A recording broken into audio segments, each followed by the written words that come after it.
Assalamualaikum warahmatullahi wabarakatuh. Nama saya Gilang Kurniawan, kelas IPA 63 absen 11. Ujian praktek biologi osmosis. Alat dan bahan yang diperlukan yaitu ada baskom, tisu, garam, sendok dan piring 2 buah, lalu ada air mineral, ada pisau, dan ada ubi dan kentang yang sudah dipotong. Ini adalah proses pemotongan dari kentang. Untuk proses pemotongan sama ya Mas Mbak. Jadi semua kentang dan semua ubi dipotong seperti ini, dan selanjutnya kita lubangi bagian tengah seperti sumur.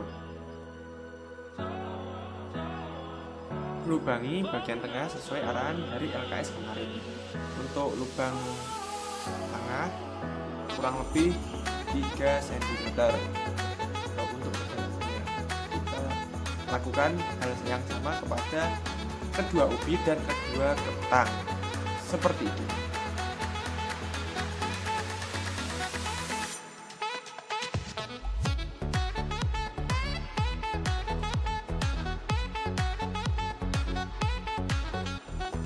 Ini adalah proses memasukkan garam ke dalam kentang. Kita tuangkan atau kita masukkan garam ke dalam kentang secukupnya, dan lakukan hal yang sama kepada ubi.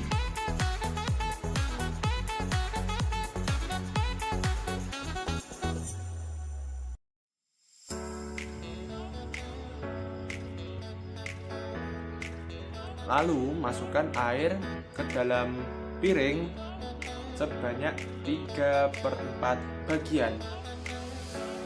Pastikan sesuai arahan LKS, dan lakukan hal yang sama kepada ubi jalar.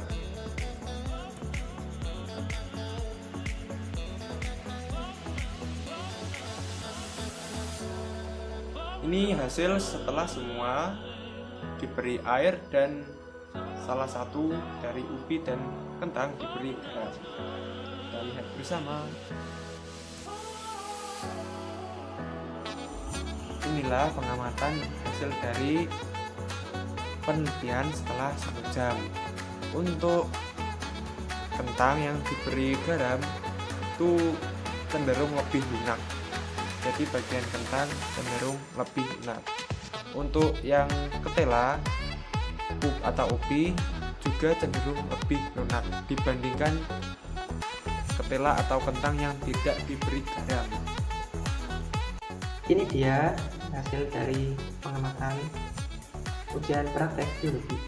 Ini adalah ada alat dan bahan, cara kerja. Ini hasil pengamatan. Kita lanjut ke jawaban nomor 1. Apa itu osmosis? Osmosis adalah sebuah proses dari berpindahnya pelarut dari suatu larutan yang dimana memiliki daya konsentrasi rendah ataupun suatu pelarut yang murni dengan melewati berbagai membran semi permeabel ke dalam larutan yang memiliki daya konsentrasi cukup tinggi, sehingga pada akhirnya akan tercapai keseimbangan laju para pelarutnya.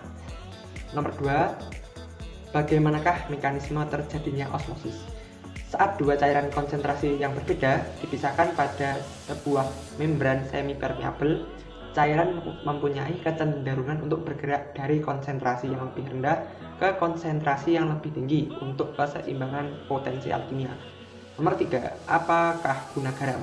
Nah, di sini garam berfungsi sebagai larutan yang memiliki konsentrasi tinggi yang membuat membran semi permeabel dapat ditembus dan menyebabkan kentang atau ubi cenderung lunak dan lentur. Nomor 4, gunakan kentang dan ubi jalar. Pertanyaan yang bagus.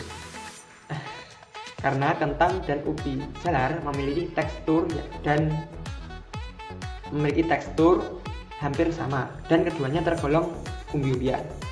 Selain itu, berperan sebagai yang bersifat hipotesis pada osmosis. Nomor 5, apa fungsi dibuatnya lubang pada kentang dan ubi jalar? Sebagai tempat pemisah antara garam dan air, dan untuk mempercepat proses osmosis pada kedua sampel tersebut. Nomor 6. Bagaimana percobaan ini dapat membuktikan terjadinya osmosis? Jawabannya, percobaan terbukti pada sampel A.